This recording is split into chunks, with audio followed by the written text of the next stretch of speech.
Friends, welcome back to my YouTube channel.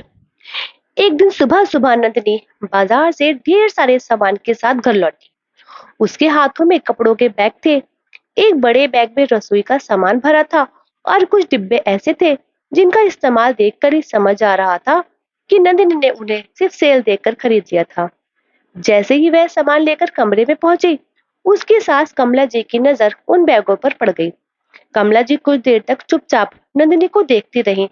फिर उन्होंने धीमी आवाज में कहा, बहू, इतनी सारी शॉपिंग फिर से? अभी तो 10 दिन पहले ही तुम बाजार से कितने कपड़े और सामान लेकर आई थी। आखिर इतना सामान करती क्या हो? पैसे बचाने की भी कोई आदत डालो। कमला जी की बात सुनते ही नंदिनी का चेहरा तन गया। उसने सामान एक तरफ रखते हुए कहा, मम्मी जी, मेरा घर है, मेरे पति कमाते हैं और मैं अपनी जरूरत और पसंद के हिसाब से खर्च करती हूँ। आपको हर बार मेरे खर्चे पर रोक लगाने की जरूरत क्यों पड़ती है? मेरी माँ ने तो कभी मुझे नहीं टोका, फिर आप क्यों रोकती रहती हैं? कमला जी को उसकी बात बुरी लगी, लेकिन उन्होंने गुस्सा करने के बजाय समझाते हुए कहा, मैं तुम्हारे पैसे नहीं रोक रही बहू। मैं सिर्फ इतना कह रही हूँ कि जरूरत और दिखावे में फर्क होता है। घर में जो चीज काम की हो उसे खरीदो, लेकिन सिर्फ सेल देखकर हर चीज उठा लाना समझदारी नहीं है। नंदिनी ने तुरंत जवाब दिया, आपको मेरे खरीदे सामान से इतनी परेशानी क्यों है? मैंने आपसे पैसे थोड़ी लिए हैं। मेरे पति मुझे खर्च के लिए पैसे देते हैं। मैं अपनी इच्छाओं के लिए समझौता नहीं करूंगी। ये कहकर वह अपने कमरे में चली गई। कमला जी कुछ देर वहीं खड़ी रहीं और फिर चुपचाप रसोई में चली गईं। असल में नंदिनी और उसके पति निखिल की शादी प्रेम विवाह थी। नंदिनी अपने माता पिता की इकलौती संतान थी और बचपन से ही उसकी हर इच्छा पूरी होती रही थी। उसके पिता का अच्छा कारोबार था और घर में कभी पैसों की कमी नहीं रहती थी। उसे किसी चीज के लिए इंतजार करना नहीं पड़ता था। बचपन में उसे जो पसंद आया उसके माता पिता ने दिला दिया और शादी के बाद भी नंदिनी की आदतें ज्यादा नहीं बदली थीं। दूसरी तरफ निखिल एक साधारण मध्य वर्गीय परिवार में था। उसके पिता का देहांत कई साल पहले हो चुका था और कमला जी ने ही बड़ी मुश्किलों से उसे पढ़ाया लिखाया था। निखिल की नौकरी अच्छी थी और वह अपनी पत्नी को हर महीने घर के खर्च के अलावा अपनी जरूरतों के लिए भी पैसे देता था। वह चाहता था कि उसकी पत्नी खुश रहे, लेकिन उसे बचत की अहमियत भी पता थी। शादी से पहले जब निखिल ने नंदिनी से शादी करने की बात अपनी माँ से कही थी, तब कमला जी ने साफ मना कर दिया था। उन्हें डर था कि बड़े घर में पली लड़की उनके छोटे से घर में कैसे रह पाएगी। उन्हें लगता था कि नंदिनी को हर चीज महंगी और अपनी पसंद की चाहिए होगी और वे साधारण जिंदगी में खुद को ढाल नहीं पाएगी। लेकिन निखिल ने अपनी माँ से कहा था कि वह नंदिनी से प्यार करता है और उसे भरोसा है कि वक्त के साथ सब ठीक हो जाएगा। आखिरकार कमला जी ने बेटे की खुशी के लिए शादी के लिए हाँ कर दी थी। शादी के शुरुआती दिनों में नंदिनी ने भी बहुत कोशिश की थी कि वह घर के तौर तरीकों को समझे, लेकिन उसकी एक आदत धीरे धीरे कमला जी के लिए चिंता बनने लगी थी। वे पैसे बचाती नहीं थी। निखिल की तनख्वाह आते ही वे ऑनलाइन कपड़े, कॉस्मेटिक, सजावट का सामान और तरह तरह की चीजें खरीदने लगती। महीने के पहले 15 दिन तो उसके पास पैसे रहते, लेकिन उसके बाद वह निखिल से दोबारा पैसे मांगने लगती। निखिल कभी मना नहीं करता, मगर अंदर ही अंदर उसे चिंता होती थी। कमला जी कई बार उसे समझाती, लेकिन नंदिनी हर बार यही कहती कि जिंदगी में खुशियां भी तो जरूरी है। कमला जी उसकी खुशी के लिए नहीं थी। उन्हें बस डर था कि जिस दिन घर में अचानक बड़ी जरूरत पड़ेगी, उस दिन क्या होगा। उस दिन भी नंदिनी द्वारा खरीदा गया सामान वास्तव में जरूरत का नहीं था। कपड़ों में कई ऐसे कपड़े थे जो उसके पास पहले से मौजूद थे। रसोई के डिब्बे वैसे ही कई घर में पड़े थे और सजावट की कुछ चीजें तो ऐसी थी जिनके लिए घर में जगह तक नहीं थी। कमला जी ने किसी से शिकायत नहीं की। दोपहर में निखिल ऑफिस से घर आया तो उसने देखा कि कमरे में नए सामान के बैग पड़े थे। उसने मुस्कुराकर पूछा, आज फिर बाजार गई थी? नंदिनी ने खुशी से कहा, हाँ, बहुत अच्छी सेल लगी थी। इतने अच्छे सामान इतने कम दाम में मिल रहे थे कि मैं खुद को रोक ही नहीं पाई। निखिल ने एक बैग देखा और फिर पूछा, कितने पैसे खर्च हुए? नंदिनी ने हंसते हुए कहा, इतना हिसाब कौन रखता है, सेल थी इसलिए फायदा ही हुआ है। निखिल कुछ नहीं बोला। वे अपनी पत्नी की खुशी खराब नहीं करना चाहता था, लेकिन उसके मन में चिंता बढ़ गई। रात को खाना खाने के बाद कमला जी अपने कमरे में चली गईं। निखिल भी कुछ देर बाद माँ के पास गया। उसने देखा कि कमला जी चुप बैठी थी। उसने पूछा, माँ क्या हुआ? कमला जी ने पहले तो बात टाल दी, लेकिन फिर बोली, बेटा मुझे बहू से कोई शिकायत नहीं है। बस मैं चाहती हूँ कि तुम दोनों थोड़ा सोच कर चलो। जिंदगी हमेशा एक जैसी नहीं रहती। आज कमाई अच्छी है तो कल कोई परेशानी भी आ सकती है। घर चलाना सिर्फ कमाने से नहीं, बचाने से भी होता है। निखिल ने माँ की बात समझी। उसने कहा, माँ मैं नंदिनी से बात करूंगा, लेकिन आप उससे नाराज मत होना। कमला जी ने कहा, मैं नाराज नहीं हूँ बेटा, मुझे बस डर लगता है कि कहीं मेरी चुप्पी के कारण कल तुम्हें परेशानी न उठानी पड़े। अगले दिन निखिल ने नंदिनी से आराम से बात करने की कोशिश की। उसने कहा, नंदिनी मैं तुम्हें खर्च करने से रोकना नहीं चाहता, लेकिन हमें हर महीने कुछ पैसे बचाने चाहिए। तुम्हें पता है अभी हमारे ऊपर कोई बड़ी जिम्मेदारी नहीं है, इसलिए हमें भविष्य के लिए तैयारी कर लेनी चाहिए। नंदिनी ने तुरंत कहा, आप भी मम्मी जी जैसी बातें करने लगे। मैंने कौन सा घर बेच दिया है? मैं अपने ही पैसे खर्च करती हूँ। निखिल ने कहा, मैंने तुम्हें कभी रोका नहीं, लेकिन हर महीने खर्च का हिसाब होना चाहिए। नंदिनी चुप हो गई, लेकिन उसके मन में यह बात बैठ गई कि शायद उसकी सास ने ही निखिल से उसकी शिकायत की है। उसी शाम उसने कमला जी से कहा, मम्मी जी अगर आपको मेरे खर्च से इतनी परेशानी है तो सीधे मुझे बोलिए, निखिल से कहने की जरूरत क्या है? कमला जी हैरान रह गई। उन्होंने कहा, मैंने तुम्हारी कोई शिकायत नहीं की बहू, मैंने सिर्फ अपने बेटे से घर की चिंता की बात कही थी। नंदिनी बोली, मेरी वजह से आपको घर की चिंता करने की जरूरत नहीं है। मैं जानती हूँ मुझे क्या करना है क्या नहीं। कमला जी ने उसकी तरफ देखा। अब बहुत शांत आवाज में बोली, ठीक है बहू, मैं आगे से तुम्हारे खर्च के बारे में कुछ नहीं कहूंगी। उस दिन के बाद कमला जी सच में चुप हो गईं। नंदिनी को लगा कि उसने अपनी बात मनवा ली है। कुछ दिनों तक सब ठीक चलता रहा, लेकिन महीने के अंत में अचानक निखिल को ऑफिस से खबर मिली कि कंपनी में कुछ कर्मचारियों की सैलरी कुछ समय के लिए कम की जा सकती है। उसकी नौकरी सुरक्षित थी, लेकिन आने वाले कुछ महीनों में आमदनी पहले जैसी नहीं रहने वाली थी। निखिल ने घर आकर सबसे पहले अपनी माँ और नंदिनी को यह बात बताई। कमला जी ने बिना घबराए कहा, कोई बात नहीं बेटा, कुछ महीने संभल कर चला लेंगे। नंदिनी चुप रही। उसे पहली बार महसूस हुआ कि कमला जी की बातें सिर्फ उसे रोकने के लिए नहीं थी। फिर भी उसने कुछ नहीं कहा। अगले महीने निखिल ने उसे पहले जितने पैसे देता था उससे कम दिए। नंदिनी ने पूछा तो उसने सारी बात समझाई। इस बार नंदिनी ने कोई बहस नहीं की।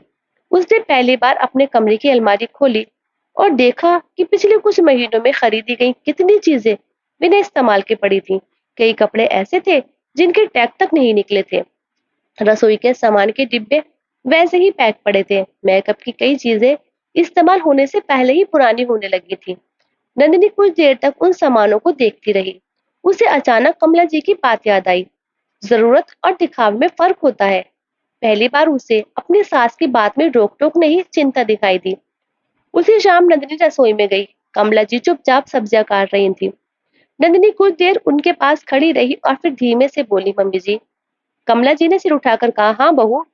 नंदिनी ने कहा, उस दिन मैंने आपसे बहुत तेज आवाज में बात की थी, मुझे ऐसा नहीं करना चाहिए था। कमला जी ने चाकू एक तरफ रखा और कहा, बात खत्म हो गई बहू, अब उसे याद मत करो। लेकिन नंदिनी की आंखें भर आई। उसने कहा, नहीं मम्मी जी, बात खत्म नहीं हुई। मुझे समझ आया कि आप गलत नहीं कह रही थी। मैं सच में बिना सोचे खर्च करती रही। मुझे लगता था पैसा है तो खर्च कर देना चाहिए, लेकिन मैंने कभी नहीं सोचा कि पैसा बचाना भी परिवार की जिम्मेदारी है। कमला जी ने उसके सिर पर हाथ रखा और कहा, बहू मुझे तुम्हारी खुशी से कभी परेशानी नहीं हुई। मैं बस चाहती थी कि तुम्हारी खुशी कुछ दिनों की नहीं होकर पूरी जिंदगी की हो। घर में पैसा आए तो उसका थोड़ा हिस्सा जरूरतों के लिए, थोड़ा भविष्य के लिए और थोड़ा अपनी खुशी के लिए रखना चाहिए। जिंदगी में कब क्या जरूरत पड़ जाए कोई नहीं जानता। नंदिनी ने कमला जी का हाथ पकड़ लिया और कहा, मम्मी जी आज से आप मुझे रोक सकती हैं। अगर मैं जरूरत से ज्यादा खर्च करूं तो मुझे समझाइएगा, मुझे आपकी बात बुरी नहीं लगेगी। कमला जी मुस्कुरा दी। उन्होंने कहा, बस इतनी सी बात समझने में हमें इतना समय लग गया। निखिल दरवाजे के पास खड़ा दोनों की बातें सुन रहा था। उसके चेहरे पर सुकून था। कुछ महीने बाद जब निखिल की आमदनी फिर सामान्य हुई तो नंदिनी ने अपनी पुरानी आदत पूरी तरह छोड़ी। लेकिन अब वे हर चीज खरीदने से पहले खुद से पूछती थी कि इसकी सच में जरूरत है या सिर्फ सेल देखकर मन कर रहा है। उसने हर महीने अपनी आय का एक हिस्सा बचाना शुरू किया। धीरे धीरे घर में एक अच्छी बचत जमा होने लगी। एक दिन नंदिनी बाजार से सिर्फ जरूरत का सामान लेकर लौटी। कमला जी ने मजाक में कहा, बहू आज इतनी कम शॉपिंग, तबीयत तो ठीक है? नंदिनी हंस पड़ी और बोली, बिल्कुल ठीक है मम्मी जी, बस अब सेल देखकर आंखें नहीं घूमती। कमला जी भी हंसने लगी। निखिल ने दोनों को देखा तो उसके चेहरे पर मुस्कान आ गई। नंदिनी ने समझ लिया था कि सास की हर रोक टोक दुश्मनी नहीं होती, और कमला जी ने भी समझ लिया था कि बहू को बदलने के लिए ताने नहीं, अपनापन चाहिए। उस दिन से उनके रिश्ते में सबसे बड़ा बदलाव ये आया कि कमला जी ने नंदिनी को रोकना कम और समझना ज्यादा शुरू कर दिया। जबकि नंदिनी ने हर सलाह को अपने सम्मान पर हमला समझने के बजाय परिवार की चिंता समझना सीख लिया। आखिर घर सिर्फ इस बात से नहीं चलता कि कौन कितना कमाता है। घर तब चलता है जब कमाने वाले की मेहनत की कद्र हो, खर्च करने वाला समझदारी से खर्च करे, और परिवार के बड़े अपनी बात प्यार से समझाए। रिश्तों में जीत किसी एक की नहीं होती। असली जीत तब होती है जब दोनों एक दूसरे की बात समझकर साथ चलना सीख जाते हैं। समय धीरे धीरे आगे बढ़ता गया और नंदिनी ने अपनी आदतों में काफी बदलाव कर लिया था। अब वह कोई सामान खरीदने से पहले कमला जी से भी पूछ लेती थी, और महीने की शुरुआत में ही अपने खर्च का हिसाब बना लेती थी। कमला जी को बहू का ये बदलाव देखकर खुशी होती थी, लेकिन वे कभी उसे यह एहसास नहीं होने देती थी कि वह अब उनकी बात मानती है। उन्हें डर था कि अगर उन्होंने बार बार पुरानी बातें याद दिलाई तो नंदिनी को लगेगा कि उसकी हर गलती का हिसाब रखा जा रहा है। घर का माहौल पहले से शांत हो गया था। निखिल भी अब निश्चिंत था कि दोनों के बीच छोटी छोटी बातों को लेकर विवाद नहीं होगा। लेकिन एक दिन अचानक नंदिनी के मायके से उसके पिता का फोन आया। उन्होंने बताया कि कारोबार में कुछ परेशानी आ गई है और अगले कुछ महीनों तक उन्हें पैसे की जरूरत पड़ सकती है। नंदिनी अपने पिता की इकलौती बेटी थी और हमेशा उनसे देखा था कि उसके माता पिता ने उसकी हर जरूरत पूरी की थी। ये सुनते ही वह परेशान हो गई। उसके मन में बार बार यही बात आने लगी कि जिस पिता ने कभी उसे किसी चीज की कमी महसूस नहीं होने दी, आज अगर उन्हें उसकी जरूरत है तो वे कैसे पीछे हट सकती है। शाम को निखिल घर आया तो नंदिनी ने उसे सारी बात बताई। निखिल ने बिना कुछ सोचे कहा, तुम चिंता मत करो, जितनी हमारी क्षमता होगी हम मदद करेंगे। नंदिनी ने कहा, लेकिन मैं नहीं चाहती कि तुम्हें परेशानी हो। मैंने सोचा है कि मेरे पास जो कुछ बचत है उसमें से पापा को दे दूंगी। निखिल ने कहा, वही तो सही है, तुमने जो बचत शुरू की थी आज उसका मतलब समझ में आ रहा है। नंदी कुछ देर चुप रही। उसे याद आया कि अगर उसने कमला जी की बात नहीं मानी होती और हर महीने पैसे खर्च कर दिए होते तो आज शायद उसके पास अपने पिता की मदद करने के लिए कुछ भी नहीं होता। अगले दिन उसने अपनी बचत में से एक अच्छी रकम अपने पिता को भेज दी। उसके पिता ने फोन पर बेटी से कहा, बेटा तुम्हें तकलीफ देने का हमारा कोई इरादा नहीं था। नंदिनी की आंखों में आंसू आ गए। उसने कहा, पापा आपने मेरे लिए जिंदगी भर किया है, आज मेरा थोड़ा सा काम आ जाना ही मेरे लिए बहुत बड़ी बात है। फोन रखने के बाद नंदिनी देर तक चुप बैठी रही। कमला जी पास आई और बोली, क्या हुआ बहू? नंदिनी ने कहा, मम्मी जी आज आपकी बात पूरी तरह समझ आ गई। अगर आपने मुझे उस दिन पैसे बचाने के लिए नहीं समझाया होता तो आज भी अपने पापा की मदद नहीं कर पाती। कमला जी ने कहा, बेटा यही तो मैं समझाना चाहती थी, पैसा सिर्फ अपनी इच्छाएं पूरी करने के लिए नहीं होता, कभी कभी यही पैसा अपनों के मुश्किल वक्त में काम आता है। नंदिनी ने सास को गले लगा लिया। उस दिन पहली बार उसे लगा कि कमला जी सिर्फ उसकी सास नहीं थी, बल्कि ऐसी बड़ी थी जो उसके भविष्य के बारे में उससे ज्यादा सोचती थी। कुछ दिन बाद नंदी के मायके से उसकी माँ आई। उन्होंने बेटी के बदले हुए स्वभाव को देखा तो बहुत खुश हुई। बातों बातों में उन्होंने कहा, नंदिनी शादी के बाद तुम बहुत समझदार हो गई हो। पहले तो तुम्हें कुछ भी पसंद आता था बस खरीद लेती थी। नंदिनी हंसकर बोली, माँ अब मुझे समझ आया कि हर पसंद की चीज जरूरी नहीं होती। उसके माँ ने कमला जी की तरफ देखकर कहा, बहन जी आपने हमारी बेटी को बहुत अच्छी तरह समझाया है। कमला जी ने मुस्कुराकर कहा, बच्चे जब अपने होते हैं तो उन्हें समझने में समय नहीं लगता, लेकिन प्यार से समझाओ तो बात दिल तक पहुंच जाती है। नंदिनी अपनी माँ की तरफ देखती रही। उसे याद आया कि उसकी माँ ने बचपन में उसकी हर इच्छा पूरी की थी, लेकिन शायद कभी उसे पैसों की कीमत समझाने की जरूरत ही नहीं पड़ी, क्योंकि उसके माता पिता की आर्थिक स्थिति अच्छी थी। अब उसे एहसास हुआ कि कमला जी की जिंदगी अलग रही थी। उन्होंने कम पैसों में घर चलाया था, जरूरतों को प्राथमिकता दी थी और कई बार अपनी इच्छाएं छोड़कर निखिल की पढ़ाई और जरूरतें पूरी की थी। शाम को नंदिनी ने कमला जी से उनके पुराने दिनों के बारे में पूछा। कमला जी ने बताया कि निखिल के पिता के जाने के बाद उन्होंने घर चलाने के लिए कई बार अपनी जरूरतें टाली थी। निखिल की फीस भरने के लिए उन्होंने अपने गहनों तक को गिरवी रखा था। नंदिनी ये सुनकर बिल्कुल शांत हो गई। उसने पहली बार सोचा कि जिस औरत ने अपने बेटे के पैसों भविष्य के लिए इतनी मेहनत की हो, वे घर के पैसों को लेकर चिंतित क्यों ना होगी। नंदिनी ने उसी दिन अपने कमरे में रखे कई महंगे और बिना इस्तेमाल किए सामान अलग किए और तय किया कि वह उन्हें जरूरतमंद लोगों को दे देगी।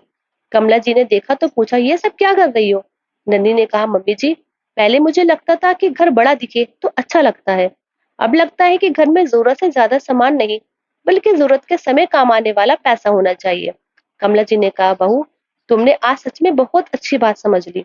निखिल भी जब घर आया तो नंदी ने उसे बताया कि उसने घर के खर्च और बचत के लिए एक अलग हिसाब बनाया है। निखिल ने मजाक में कहा, अब मेरी पत्नी मुझे भी बजट समझाएगी। नंदिनी ने हंसते हुए कहा, हाँ, क्योंकि अब मुझे भी समझ आ गया है कि पति की कमाई सिर्फ मेरी इच्छाएं पूरी करने के लिए नहीं होती। निखिल ने मुस्कुराकर कहा, तुम्हारी इच्छाएं भी जरूरी है, बस उनके साथ हमारा भविष्य भी जरूरी है। धीरे धीरे में बचत बढ़ने लगी। नंदी ने यह भी तय किया कि हर महीने अपनी व्यक्तिगत जरूरतों के लिए कुछ पैसे अलग रखेगी, ताकि उसे किसी चीज के लिए खुद को रोकना न पड़े। कमला जी ने भी उसे कभी यह नहीं कहा कि कुछ मत खरीदो, बल्कि जब नंदी कोई जरूरी चीज खरीदती तो वह खुशी से उसकी तारीफ करती। इससे नंदिनी को महसूस हुआ कि समस्या शॉपिंग करने में नहीं थी, बल्कि बिना सोचे खर्च करने में थी। उम्मीद करती हूँ दोस्तों कि आपको हमारी आज की कहानी पसंद आई होगी। दोस्तों, इस कहानी के बारे में आपकी क्या राय है कमेंट में जरूर बताएं और वीडियो को लाइक और चैनल को सब्सक्राइब जरूर करें, ताकि मैं इसी तरह की अच्छी अच्छी कहानी आपके लेकर आ सकूं। तो मिलते हैं अगली वीडियो में, तब तक के tata bye bye, thanks for watching.